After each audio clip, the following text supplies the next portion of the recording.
All right, everybody, welcome to another episode of Breaking the Mold podcast. I am here with an amazing friend, Clarke Ryder, the owner of Ryder Plumbing and Heating. Him and I go way back. I take all glory for his success because I've managed him in the past. I have molded him to the man he is today. I'm sure we were going to talk about that at some point, but I just wanted to throw it out there just to get it past and move on from there. But welcome, Clarke. Thank you for joining.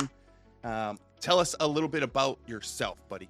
Man, thank you so much for having me. First of all, first thing I was going to say, right off the bat, without any any further delay, this studio looks incredible. Like, Yeah. I'm legit. You've mentioned I've known you for a while. Yes, sir. So proud of you and how this studio turned out. Thanks, Like, dude, man. I've seen Appreciate this basement with holes in the ceiling because I may have had to make some holes Yes. to fix some pipes. Leaky pipes. But this whole studio, I mean, you guys can't see all of it. I'm sure you could have seen his studio tour that you did a while ago. Yeah. But this studio looks fantastic. I appreciate it's that, man. Very high quality. A lot of hard work, a lot of elbow grease. Good thing I have friends that are handy as well. Yep. Yeah, it's been awesome, man. Been awesome. So I just wanted to say that. Thank you. Appreciate right that. off the bat. Appreciate And then as far as me, what do you want to know about me? Well, let's start off I'm with... just a plumber. I'm just a plumber. You're more than a plumber. You're more than a plumber. Tell us kind of why did you want to get into the plumbing field and stuff like that? Like what inspired you to play in poo? Yeah, so that's great. So I've always joked with customers. I've always told them, because a lot of people ask that, because plumbing is not the most glamorous field to be in, or the most. Yeah. Sometimes it feels like you say, "Oh, why do you want to be a trash guy?" It's like, oh, that's not really all that nice. But I've always told customers I just have a passion for toilets, and I have since I was very young. You know. Is that real? No, that's not Oh. real. No, that's not real. But I don't know. I didn't really know what I wanted to do in high school at all. I was thinking something business, something sports. Not a lot of people do. Pretty much what all guys are like, oh, I'll do something with sports and maybe I'll be a business owner too. Like, just no idea what I was going to do.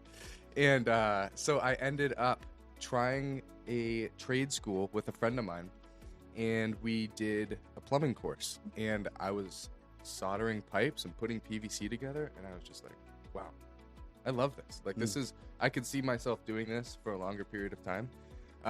So I just kind of continued to commit to that. I was given a great opportunity by the owner of Paradigm Plumbing and Heating out of Hooksett, and he let me come on with no experience. I knew absolutely nothing. He went out on a limb with me, and it just ended up being a really good move for me, and I just stuck with it, and I've just really enjoyed it ever since then. I feel like with me being in the trades as well, right? It's hard to find, especially even now, right? It's really hard to find a company that's willing to take on a 100% just starting school green apprentice, unless it's a family member. Yeah. Right? You see that all the time. Like, how'd you get in there? Oh, my uncle owns the business, or my uncle's Right. the manager there, or something like that. It's a lot of companies out there right now it's really a high risk for any plumbing company to bring on someone that's green, because it takes so much to invest into that person. And so kudos to them for bringing you on, because it takes and you don't know exactly what you're getting nowadays, right? Like, not to throw your generation under the bus, but you know, there's a lot of people that don't really want to work as hard as you do, right? And I think you and I have had conversations about that before, where, like, you know, I see in you, like, you're in the wrong generation, because you are the hard-working, gritty, down to earth, just want to make an honest living, want to bless people, want to do the right thing type of person. And I commend you for that, because there's a lot of people out there that just go in the business for the wrong reasons and selfish reasons. And I know that you went into business for the right ones, because I've been blessed enough to see your journey from beginning to here, again, because I completely molded him to the person he is. But yeah, so when you go through your apprenticeship, you work for some great companies, you get ready to start your own business. What kind of motivated you to be like, all right, I don't want to work for somebody, I want to start a business, and I want to be the person people work for? Yeah. So my thought process has basically, It's a couple things, but the main thing is that you can't tell on camera, but I'm 6'5". I think they can tell. I'm a big boy. I'm also pretty beefy too. I'm a big beefy boy. Jax. And I no, I'm a little worried about my back, literally. So I'm 6'5". If you're a taller person, you're going to have back problems. Yeah. You take that and you combine it with plumbing, which a lot of plumbers have back problems, knee problems, all that sort of stuff. I know that my timeline in the field is not infinite, and I wanted to provide a way for me and friends of mine to be able to get out of the field while still being in the trade.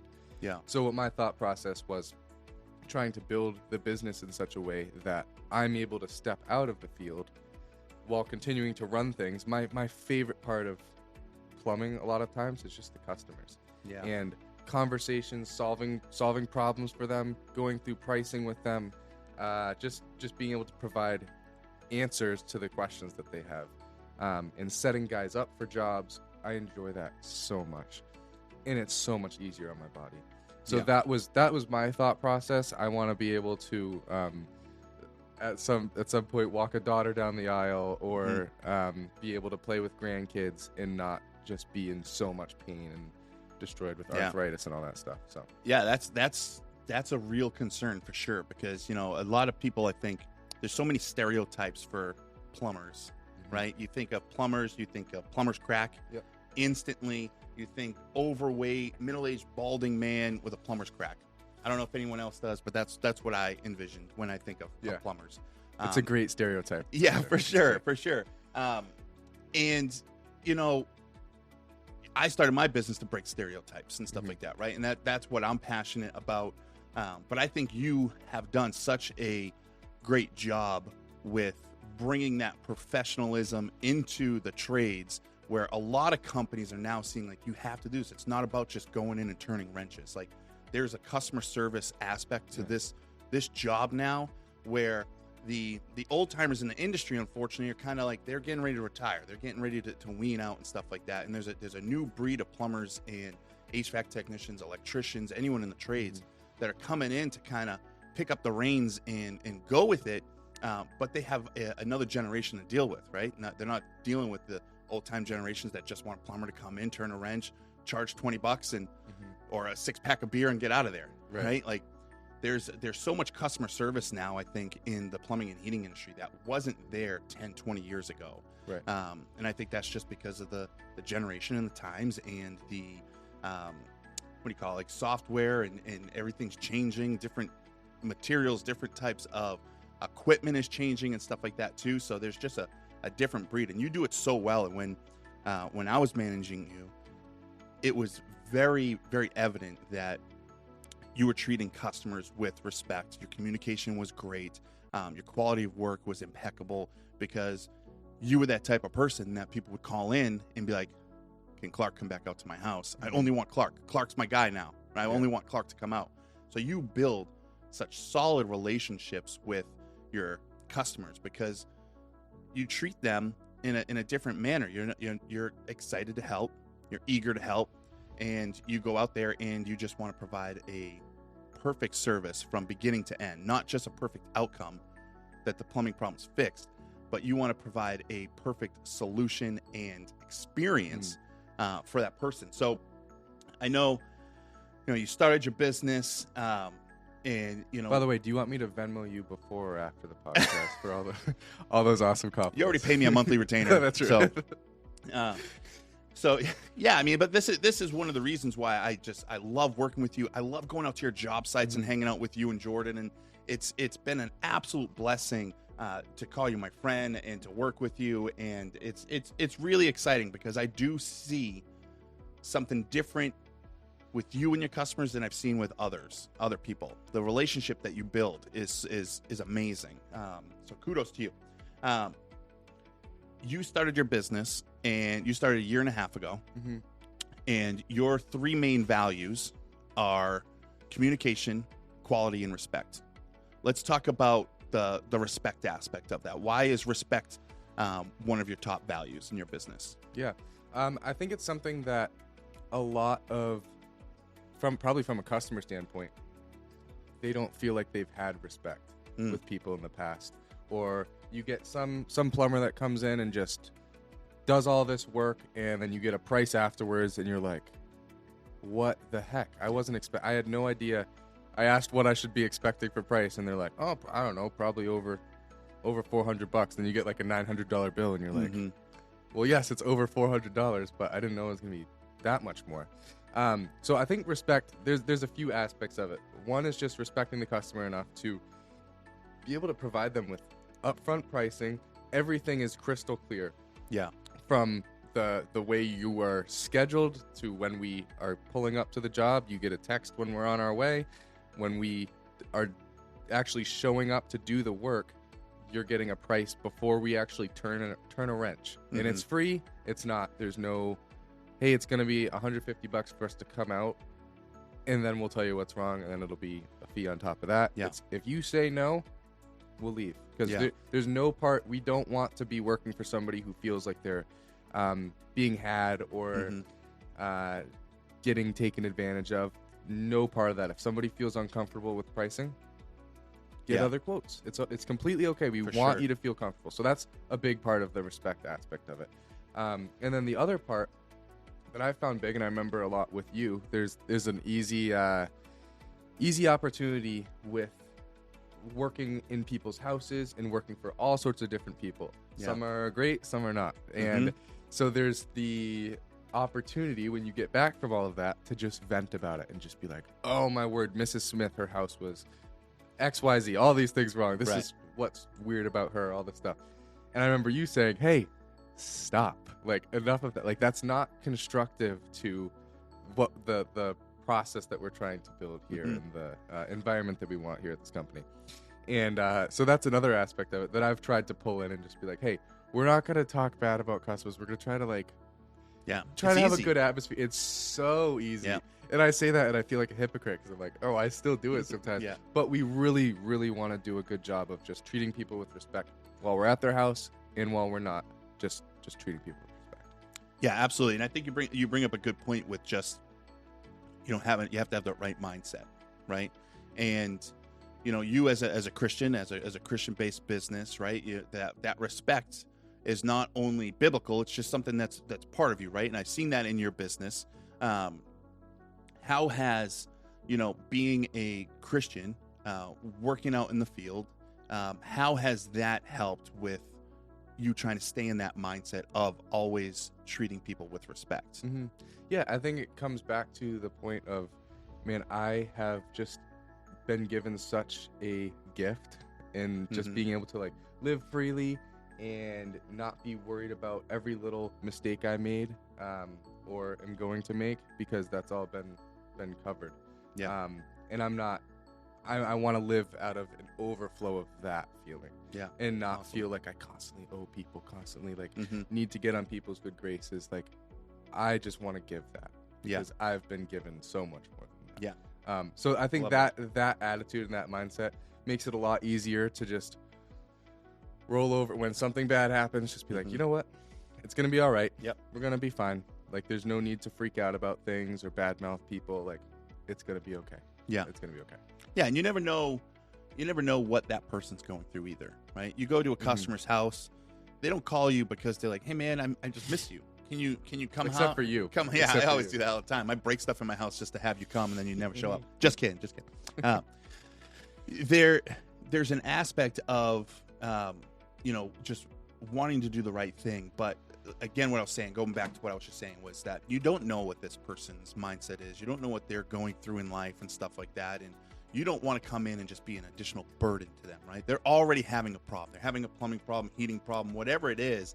There's a problem, and that's why you're out there, right? And I think, my pastor would always say, people aren't an interruption to our day. They are our day, right? And if you go in with that mindset that this customer is my day, this is a paying customer, this person called me out of anybody they could have called. There's 5,276 plumbing companies out in New Hampshire. I really don't know if that's a real number, but I just made that up. It could be. Could be. Yeah. They called you, and they called you for a reason. So having that mindset that this customer is not an interruption to my day, they are my day. I'm going to do everything I can to service this customer with 100% respect, how I would want to be treated, I'm going to fix their problem, and I'm going to do it with a smile on my face. I'm not going to come in there with a grumpy Gus, like, oh, well, I'm here now. What do you need? You know what I mean? Where there are, unfortunately, companies out there that are like that, right? And people have been burned by those kinds of companies. Yeah. Someone that comes in, they overcharge, they don't end up fixing the whole situation. There's a callback, you can't get in touch with them anymore. And now you're coming in after that terrible situation where that customer is just like so upset at the situation. Yeah, it goes back to stereotypes. Like there's the stereotype of the big guy with the pants riding a little too low, wearing suspenders, all that stuff. Just I hate that, and that's what people have in mind for a plumber. So I remember you making a comment of people saying to some of the posts you've made, they're like, is that really the plumber? Yeah, thinking your stock images. Yeah, they think your stock image. Like that's exactly what we want. We want to show up with nice polo shirts, nice clean vehicles that aren't dripping oil in the driveway. Like they're nicely wrapped. Everything looks sharp. That's the stereotype we're trying to now turn into, instead of just the chuck. Yeah, you're trying to elevate this trade, because we need this trade. This trade is so undervalued, but nobody, not a business, not a household, can function without proper plumbing. It just can't. I mean, you could definitely, have running water coming from a lake with a hand pump and stuff like that, and go outside to an outhouse if you want to, but nobody in the world can function without, proper plumbing. It's a essential need for your hygiene and stuff like that. And I'm not saying like third world countries and stuff. They obviously don't have plumbing. But I'm saying, that's the biggest difference between our country turning into a third world country. It's literally like plumbing and electricity. Yeah. And we need the people in the trades. We need to elevate this trade. And there's some great companies out there now that are doing that. And you're one of them for sure. But I just love the community of the trades and how people respect each other. People, honor each other. There's enough customers out there for every plumbing company to be successful. There's some massive plumbing companies out there, but there's enough, right? You don't have to always be so much competition, where you really need the trades to come together and just service customers and people. The other one is quality. How is quality another one of your top priorities and values? Yeah, I think it's because it comes back to that is going to be if we're putting in products that are not quality, is in terms of material. Yeah. If we're putting in products that aren't quality, who has to deal with that? I do. Yeah, it's true. Why would I ever put in something? The difference in pricing between a high quality toilet, like a good quality toilet, versus a bad quality toilet, is within $100 typically. It's not anything crazy. Yeah. So why would we skimp on that price and have to deal with it in a few months when they have a problem? Right. And it's still, we warranty all our work, so now we have to deal with that. So I would rather just put in high quality products, and it is what it is. There's times where customers will supply products, and I will always say, I would not recommend this product. It's, you picked it, I'll put it in, but I'm not going to warranty it. Yeah. It's just, kind of. And that's the honesty part, and that's kind of like the communication part, which we'll talk about now. Is, you're not going to lie to a customer. You're not going to say, yeah, this is a fantastic product. Yeah, absolutely. We'll install it for you just to get in the door, right? So you're being honest. You're being upfront with the client. Being, listen, I've seen issues with this product. I've seen problems with this product. If it's customer supplied, I can't necessarily warranty the product itself. And you're given that upfront communication and authenticity to just having a good conversation. So communication is another huge one, and I think I know why you put this in here and why this is a huge value to you, because a lot of plumbing companies struggle in this area. I think not only with their clients, but also with like their teams and their staff and stuff like that. So tell me a little bit about communication, why that is so important. Yeah, I think communication is one of the things that I wanted to just really nail, because it's probably the most common complaint that I hear from customers. Yeah. I got a quote from so-and-so, or I couldn't even get a quote from so-and-so. They came out, they said I'd have the quote that week, and it's been 3 months and I've never heard a word from them. Tried to call them, can't hear back, all this stuff. So I understand the difficulty. At first, when I was working for these other companies and I'd hear some of that stuff, I'd be like, wow, doesn't seem that difficult. I can do that. Like, I Yeah. can communicate back. Sure. And then now that things are picking up and they're getting a lot busier, I'm like, oh, okay, I understand why that happens with companies. But that just means you need to get things in place to take care of that for you. So I don't pick up my work phone anymore at all, because I was at the point where it was just like, hey, I'm picking up calls and I'm on a job and I'm saying, hey, I'll get back to you in an hour when I'm on the road. And then I'm driving to the next job and trying to take care of like getting that on the schedule. And it's just too much. And I was starting to have things slip through the cracks.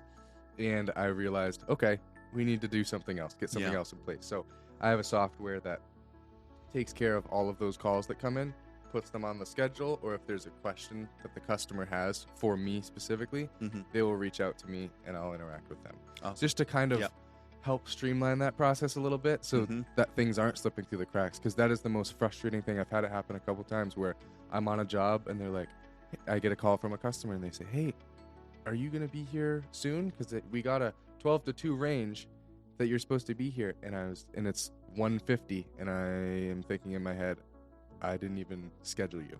It slipped through the cracks, and that is just the worst feeling ever. It is. And then you have to bend over backwards to make sure that customer understands how apologetic you are, and that's not how we typically do things, and it did slip through the cracks, and we're going to take care of you. Yeah. Really tough when that happens. So yeah, it is tough. That definitely is tough. So ultimately, your software, House Call Pro, is doing your customer service CSR position, right? The phone call comes in, they answer the call, they use your name, they have like a script that you helped create and stuff like that, and then they'll book it. They see your schedule and they're able to book that call directly for you.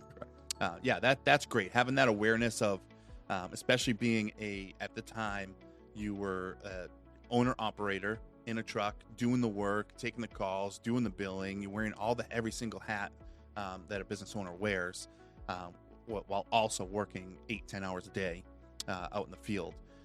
So that's good awareness for you to be like, all right, I need to do something, because communication is a big part of my game plan, part of my values and stuff like that. So bringing House Call Pro in to answer those calls for you in a professional manner, get them people on the schedule, and fill your day is great. And if that's working for you, that's phenomenal. And that's good awareness for you on at the business level of things, to make sure you're living out your values. Right. So great job with that.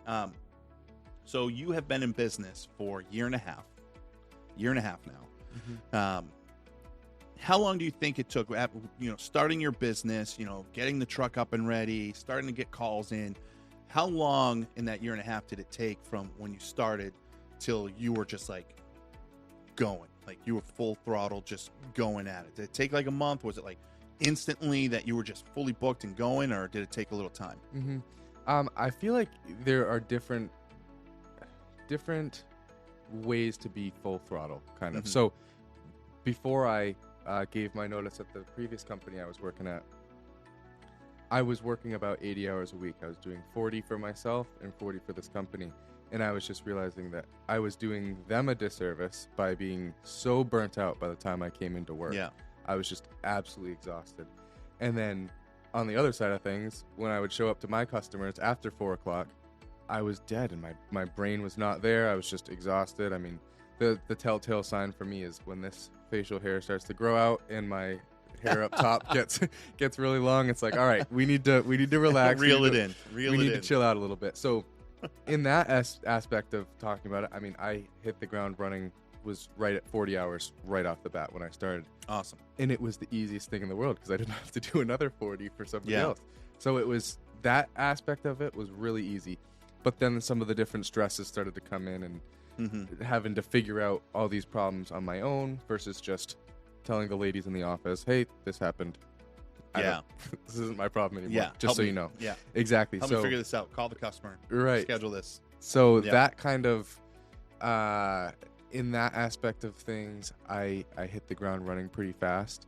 And then I want to say it was within a couple months we decided to start advertising. Yeah. To try to build this company quicker instead of just being word of mouth. And that's been really big. Yeah, so let's talk about that for a minute, because that's going to plug me really nicely. Yeah. You did have that mindset of, you started your business, and it was within like 2 months. You and I had a conversation, and we started doing some implementing some marketing strategies for you and stuff like that. Because you started your business right when I started mine, right? Yeah, I'm a year and a half. You're a year and a half old. So you were, I think, my second client bringing on board. Yeah. And, what kind of made you, because there's a lot of people out there that start a new business. I have these conversations on a daily basis where I'm reaching out to newer companies because I have that heart for startups, people that are like one truck operations, and I want to help them grow and see them succeed. Where I reach out and they're just like, man, I'm either can't afford it, too nervous to start, I'm too busy, whatever the case may be. You started your business 40 hours a week, rocking and rolling with calls and stuff like that. You could have easily been like, I'm too busy to even do marketing. Or you could have even been like, I really can't afford it right now because I just started up this business. What kind of gave you the mindset of just being like, no, this is important. I'm going to market this business, and I'm going to start now, opposed to starting it a year from now? What kind of gave you that mindset to be like, it's important to market? Yeah, I think the same mindset that I've had with my body and the fact that that's going to fail at some point, and what can I do to keep that from happening? Just trying not to be nearsighted and looking towards the future. If I, if I want to have X amount of trucks and I want to not just be the one guy working this company until I retire, something has to happen, because word of mouth isn't going to do that. And maybe that's the difference between me and thinking about somebody who might be in that position, is thinking about retirement probably way earlier. That's something that my dad's a financial advisor, which has been such a huge help to me. Just awesome. Understanding the importance in actually planning and thinking ahead about those things. So I think that's probably the biggest thing for me. I was just thinking way downstream, what gets me to that point where I'm out of the field. And for me, it was advertising and marketing and showing people who I am to start to build this company. Because if I wanted to, I don't need advertising. Right. I could work for myself, not have a wrapped truck, not have any bells or whistles, and I'd be fine. I'd have more profit, but that gets me more money, and I still just have nowhere to go with it. I'm still trapped. Yeah. So that was my thought process, is, hey, I would rather spend money to be able to further myself and get out of this. Yeah, that's really good. And I remember too, there's been a lot of companies, a lot of plumbing and heating companies that I've spoken to that, I tell them who I am and stuff like that, and I just say like, I have a few other clients. I do Ryder Plumbing and Heating. Oh, you do them?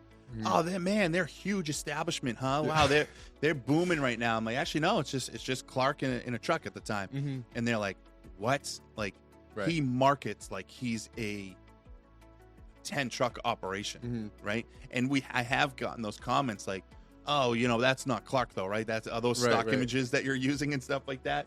And I'm like, no, that's really him. He's the only one taking calls right now, so he's the only one I can take pictures of.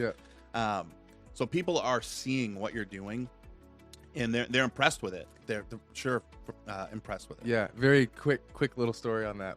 Jordan and I were on. Jordan's my heating, AC, journeyman plumber. Like, this guy's awesome. Really good friend of mine. He's going to be in my wedding. Same values that you have. Yes. He does such a great job. Like, couldn't be more happy with this guy. And he and I were working on a job in Brookline, New Hampshire. And there's a big company based in Brookline, I believe, who pulled up to the job as well, because they were doing a different aspect of work at the house. And they saw the license plate, and they saw Ryder 1 and Ryder 2, and they were like, oh, wow, you guys have the first 2 trucks in the fleet, huh? Like, you guys are everywhere.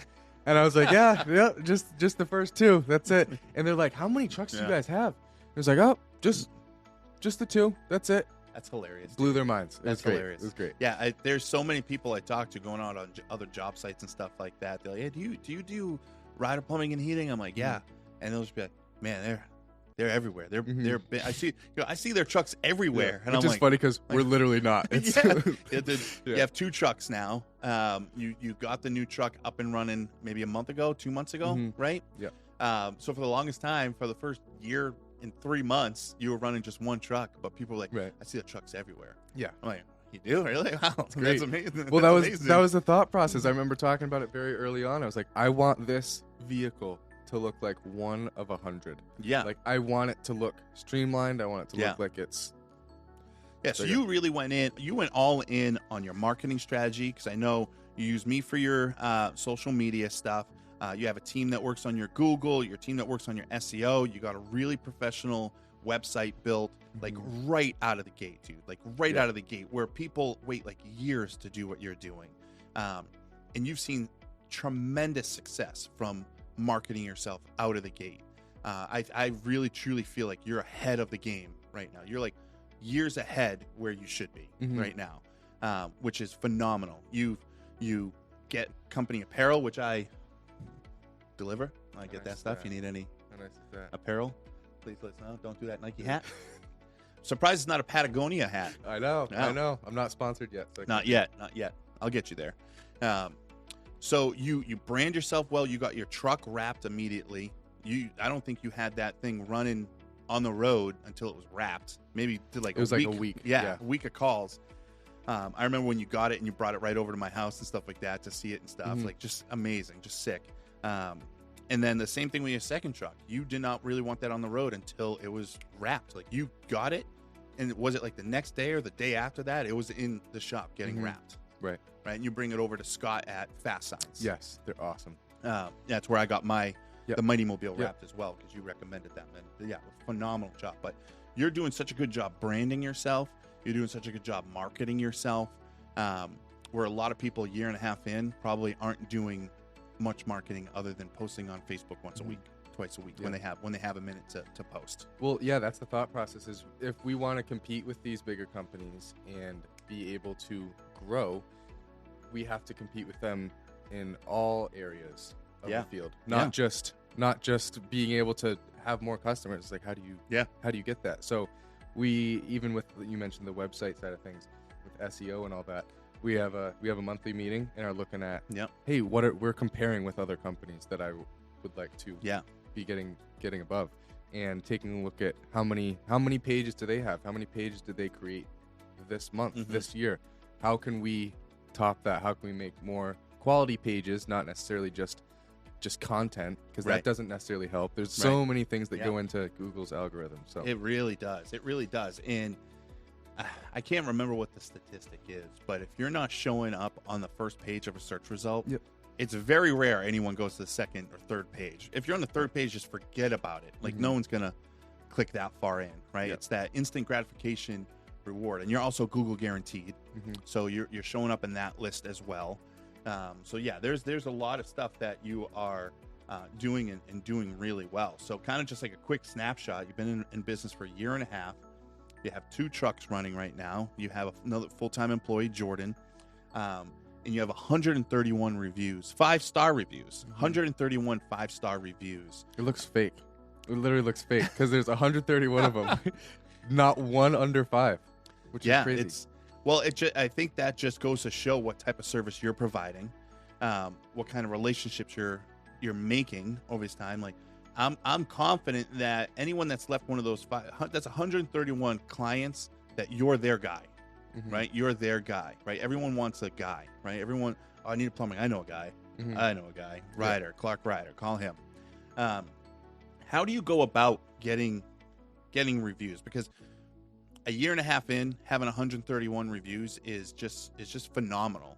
And it was less. And you were one of the ones that jumped on me and Logan's podcast and said, hey, try to find some of these hidden reviews. And what do we get? Like 20-something reviews freed out of Google jail for you? Yeah, I knew they were there. And I was just like, I don't know how to get these back. Yeah, we were just talking about it before starting this podcast, that one of them was mine. One of them was mine that I left for you.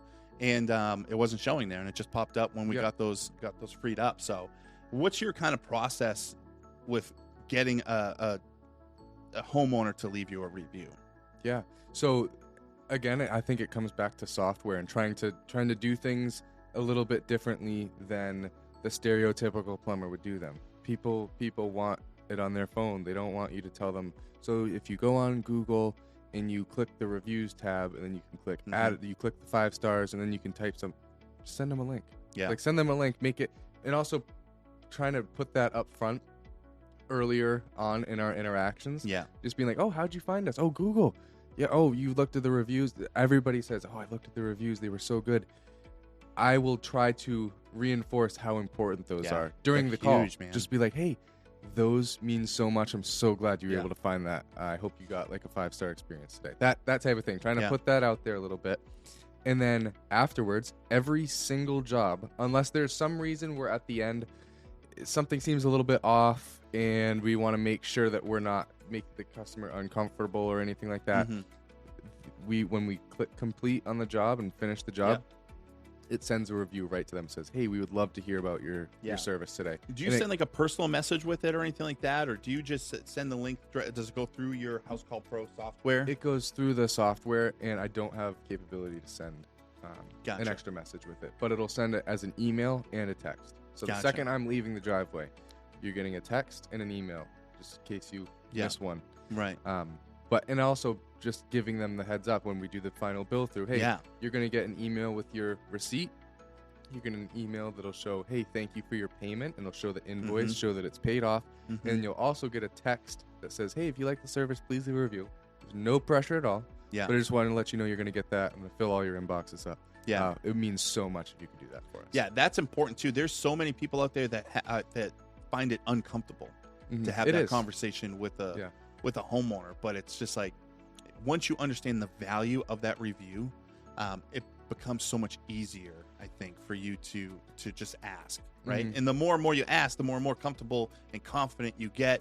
You are able to start reading those customer interactions to be like, oh, this is someone that I feel definitely a review. I need to make sure that I do that. Yeah. I even have like there's been clients of mine that I print off little business cards for. On the back has just a QR code. Scan this, leave us a review and stuff like that. And they also do the emails and stuff like that. But if you don't ask, you're not going to get them. Right. But it's good that you're teeing up. Here's what to expect. This is the communication part of your business, right? This is what to expect. We would love. Glad that you heard from us from Google. I'm glad that you read our reviews. We would love to have a review from you. You're going to get an email and a text message from us. Like, you're setting them up to expect what they're going to get, and then they can act on it. Instead of just you leave and all of a sudden it's like ding, ding, ding, ding, ding. Like, what is all this stuff coming to me? Yeah, overwhelming. Well, it's like if I've played a lot of basketball in my life, so if we you're look at it, you have to. So I look at it like, hey, I'm your teammate in this. Hey, I'm going to dribble down the court. I'm going to hold it right up next to the rim. You just have to tap it in. Just tap it in. Yeah. Just tap it in. Up. And it's easy. They're expecting it. It's not a lot of effort. You can literally just click 5 stars, post, done. You don't even have to say anything. But it's been very encouraging to see all that. And there's been times where I kind of will beat up on myself and be like, things aren't going well. Like, this is too difficult. Like, I don't know why I started this company, all this stuff. And then my dad has told me, he's like, hey, anytime you feel bad about yourself, look at your reviews. Like, people like you a little bit, you know? Yeah. And so my awesome. Is that why you cut them all out and tape them on your wall at home now? So let me tell you about this. So literally last week, my wonderful fiance, Emma, what's up, girl? Shout out to Emma. Beautiful Emma. She made me a present, which is very kind. She made a cork board with a nice covering over it, so it's all cloth. And she printed out hundreds of reviews. Wow. And put them all over there. And she's like, this is something, and she put it on the wall. Or I lied. I put it on the wall. She didn't hang it, but she made it all and said, anytime you're feeling like overwhelmed or anything, you can look at this wall and you can just see all these things people think about you. That's awesome. And I was like, wow. Yeah. Thank you, Emma. That's so awesome. So you stand there hours a day. A day. It's a lot of reading. It's tough. It's tough. It's hard to keep There's some up. big words in there. It's really tricky. What are some hard lessons you learned? I think we covered a couple of them and stuff like that with just being down on yourself a little bit. What are some hard lessons that you've learned that might help others avoid starting their own plumbing company? One really big thing is, for me, I didn't put a good value on a work to home life. Yeah. I didn't put a barrier between that. Sure. So I had all of my work stuff was all on my all on my personal phone. There was no real barrier. I had different numbers, but it was all on the same phone. Yep. And I found that it just became too much. And I was trying to sift through and find things for my friends. And then I'm scrolling through customers and I'd be like, I'm all stressed about this. I need to figure this out. I didn't have a good barrier between work and life. So it's still something that I'm working on, but I think it's something that is so much better than it has been in the past. Yeah. It used to just be, I'll work whenever. It doesn't matter. Yeah. I'll always go out. I'll always take care of anything. Now I'm more at the point where I care so much more about my soon-to-be wife and my relationship with God and all these different things that just are a higher value than going and taking care of a leaking faucet on a Friday night. I don't care about that in comparison to my family and all that. Yeah, absolutely. It's so important to prioritize. And I think any business owner, because I've struggled with the same things, that work-life balance is so hard. And that's almost like the benefit of why you want to start your own business, right? Like, oh man, I'm gonna have so much time, dude. I'm gonna be free all the time. I'm gonna be able to do what I want. I'm gonna be able to take off the middle of the day if I want to and spend time with my kids and whatever it is. It's a quick slap in the face and be like, reality check, dude. You're really not going to have this much time unless you're super, super intentional. It's not just going to pop up, right? Because if you let work just overpower your life, it will. It will totally consume you. I posted on my personal Facebook page just the other day, like, my family's having a relaxed pajama day. How can I not just sit here and relax? Like, I have the hardest time just sitting down, watching a movie and be like, I can do this 2 hours. I can sit here and just watch this. I'm not going to look at my phone. I'm not going to pull up a work email. I'm not going to do nothing. And like 3 minutes later, I'm like, it's so hard. And my wife's like, what are you doing? I'm like, nothing. She's like, you on work? I'm like, no. I'm like, I'm texting you. I'm just checking stocks. Looking at the weather. Exactly. I'm planning a family vacation. Yes. No, man, it can be so easily, it can absorb your time and effort and, prioritizing your relationship with the Lord, making sure that you're in the Word every day and stuff like that.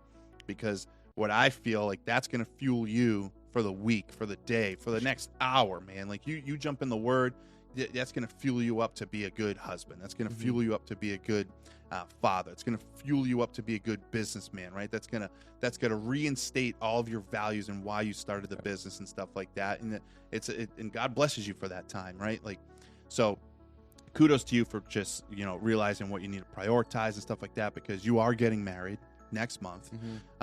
You are going to be starting a family and you're going to have a lot of things on your plate.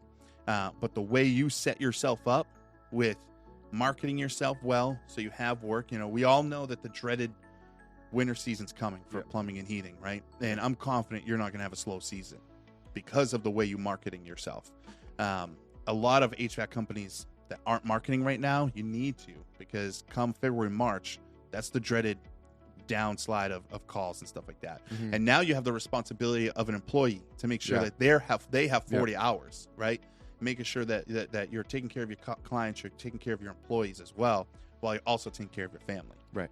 So having those priorities in check are absolutely huge. What's your favorite thing about owning your own business? I mean, if I were saying this very early on, I would have said a little bit more flexibility. Jordan jokes with me sometimes because I do have to work late at night sometimes. Yeah, when you're figuring for sure. things out. Yeah. I'll be leaving a job site and telling him, hey, I'm gonna work on this quote, and I'll send him out. We'll see what happens. And he always jokes with me. He's like, dude, don't you make your own schedule? Why don't you just not do that? You could just do it another time. Just forget about it. So he gets it. He understands. So yeah. I do appreciate the ability to be able to have some flexibility in schedule. Yeah. I'm leaving this Friday for a bachelor trip with my cousin, all the guys that are going to be in my wedding. Yeah. And very excited to be able to do that and not have to ask a manager to take time off because they'd probably decline it. I always decline it. Always decline mine. And I'm able to figure that stuff out. And also, missions trip? Nope. Yeah, exactly. Yep. You remember that. So being able to do that, and also Jordan's coming with me on that bachelor trip.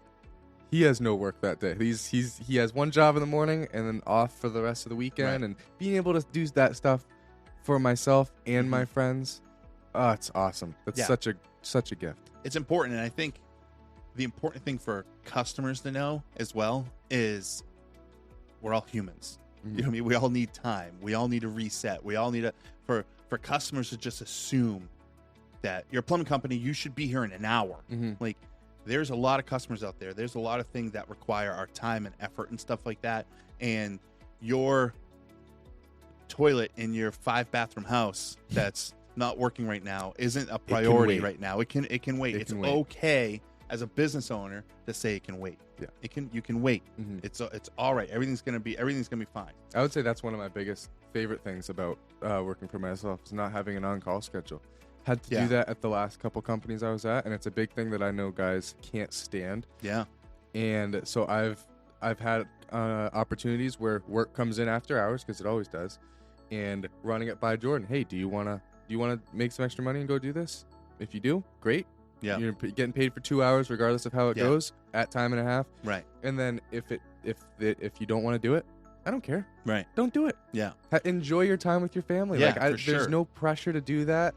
There's very rarely plumbing emergencies. Yeah. That you can shut off water to your house. Right. And figure that out. Yeah. If it's heating, that's a little different sometimes. But it's always something that we're able to figure out, get out there in the morning.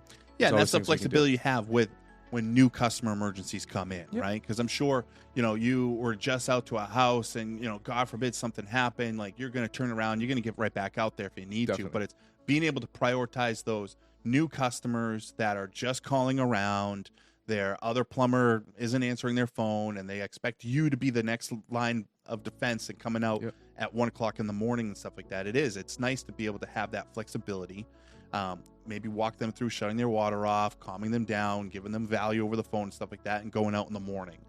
So yeah, it totally is. I don't run into that a lot. I don't have a lot of marketing on call stuff happening, unless like a website goes down or something like that.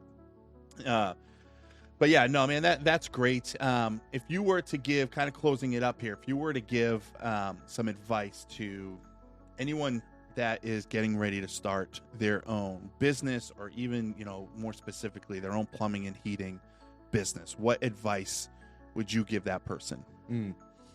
I think kind of what I said earlier. Just think about the future and where you want to be and what you need to do to get to that point. Because if you want to be 65 years old, going up and down people's steps, fixing their faucets and all that stuff, and you genuinely want to do that, do it. Yeah. Like, definitely do it. For me, that wasn't how I felt. Right. That'd be the biggest thing, is just really think ahead and try to make decisions that are going to benefit you down the road, not necessarily just like right now. Right. So that's for me was like huge with thinking about, I can profit more now, but I'm not advertising and I'm not spending monies in the areas that will profit me in the future. That's the biggest reason that I decided to do that. Yeah, no, that's great, man. Anything else you want to add, or anything that we may have not have covered that you want to tell the world? No, I don't think so. I think we're good. Awesome. Well, man, I appreciate you coming on board. Yeah. Thank you for coming in my little basement in Deerfield and talking about this podcast and jumping in and kind of telling us your story and stuff, man. I pray that God continues to bless your business, bless Jordan and his future family as well. You guys are doing a stellar job. Congratulations on the success of your business. And again, I really appreciate you coming on. And that's a wrap. God bless everybody. Thank you so much for tuning in. We will see you later on the Breaking the Mold podcast. God bless.